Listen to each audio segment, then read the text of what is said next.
Nandyan siya. Pero parang hindi na siya nandyan para sa akin.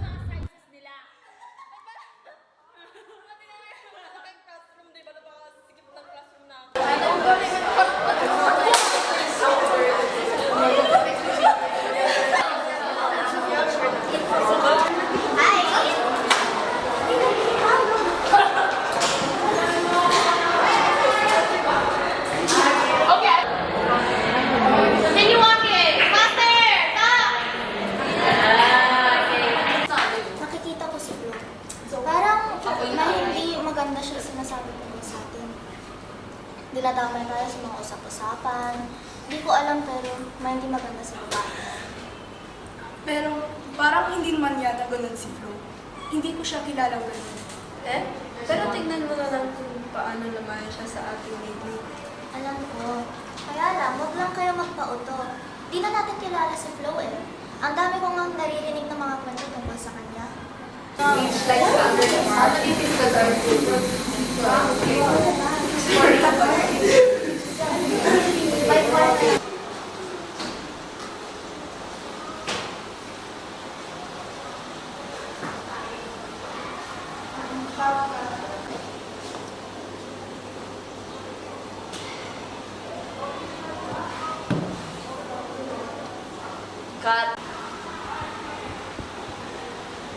Siguro mas okay na mag-isa na lang ako.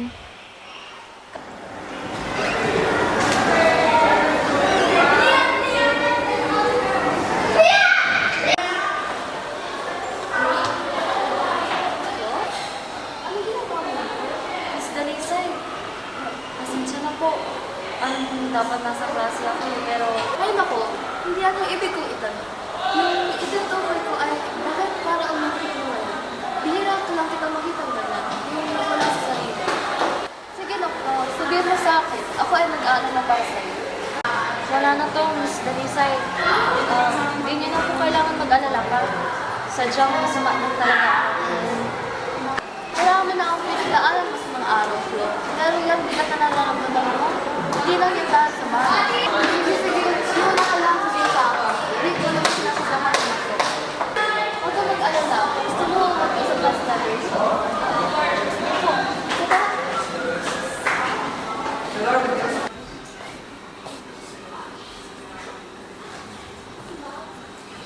Pasensya na po. Hindi ko lang po talaga maintindihan. Okay lang. Minsan, alam mo, parang nawawala ko or hindi mo alam kung saan ko nalula. But minsan, okay lang. Pero pakinggan mo ako. Ang kaibigan na iniwan ka, hindi ko sila.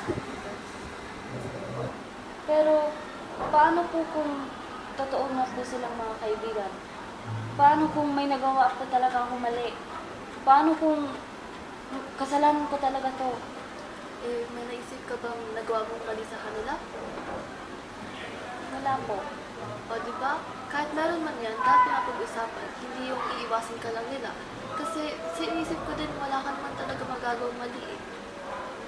Pero, kaibigan ko po sila eh. Oo, kaya matuto kang pahalagahan ang mga alaala niyo. Pero sa ngayon, ang payo ko sa iyo ay unahin mo ang sarili mo.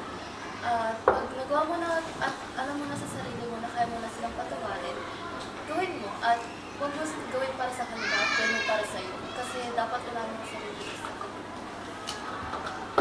Nagets ko naman po, Miss Dalisay. Salamat po. Walang anuman, nandito ako para sa iyo. Mahal kong diary. Mas madalas na akong bumabangon ngayon. Hindi na akong kasing lungkot tulad ng dati. Masakit pa rin ang iniwang sugat, pero parang gumagaan na lahat. Kapag nakikita ko sila, hindi na ako galit tulad ng dati. Miss ko pa rin si Lara. Miss ko pa rin silang lahat. Pero, natuto na akong tanggapin. Gaya ng sabi ni Miss Dalisay. Lights!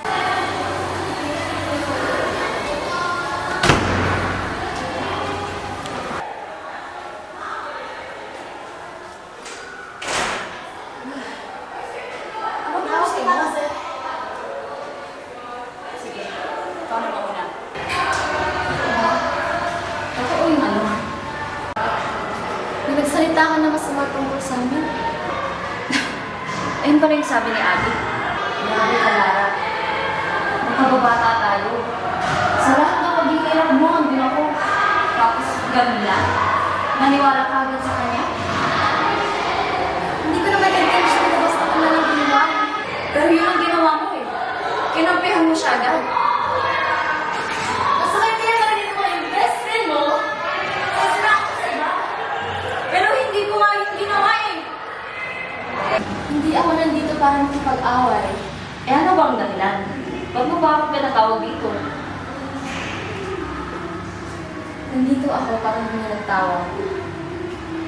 Hindi ko siya pinanigan. Eh parang ganun yung nangyari.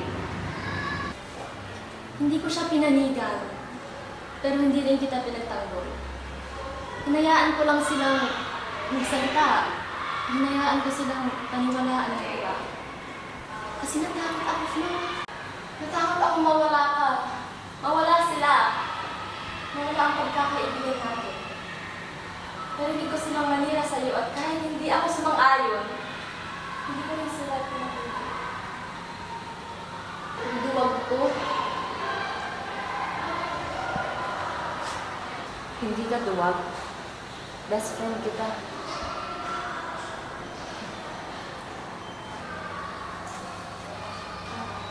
Hindi ko naman nakalimutan ng sakit agad.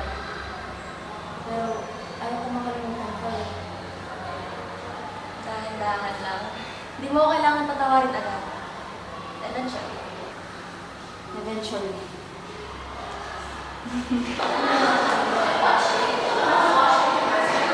Nung natin na-realize na nagsakto na pagkawad ko, napadala kami sa hindi kas anay imuwan.